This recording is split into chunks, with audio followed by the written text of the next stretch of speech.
প্রথমে আমি বলতে চাই, এই যে উপদেষ্টা পরিষদের নিয়োগ দেওয়া হচ্ছে, এটা আমি একজন 24-এর এই আন্দোলনের সংগঠক হিসেবে আমি অত্যন্ত লজ্জিত।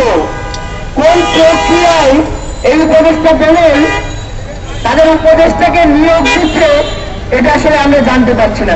এটা নিঃসন্দেহে আমরা বলতে পারি 24-এ যারা গণঅভ্যুত্থান করেছে, যে 1000-2000 মানুষ ছাত্র জনতার জীবন দিয়েছে, এটা তাদের রক্তের সাথে সরাসরি ভাবে বেইমানি করা বলে। এক বেইমানদেরকে বাংলা ছেড়ে ভারতে পার করে দিয়েছে।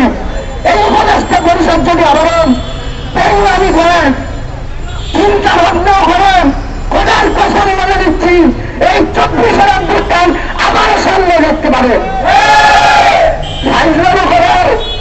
একটা সময় থাকা উচিত।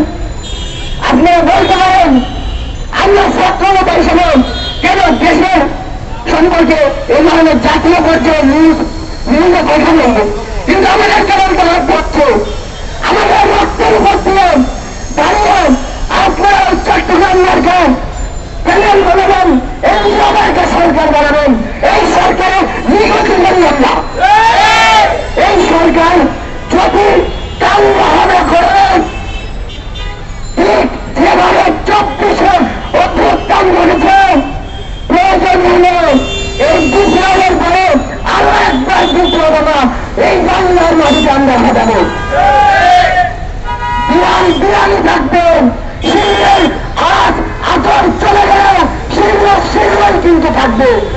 সুতরাং ছাত্র নেতাদের সাথে আপনারা যারা ছাত্র জনতা রয়েছে, যারা রাজনৈতিক সংগঠনের রয়েছে, তাদের সাথে আপনারা আলাদা আলোচনা করবেন কিভাবে পরিকল্পনা করে একটা সুন্দর বাংলাদেশের উপদেষ্টা পরিষদ গঠন করা যায়।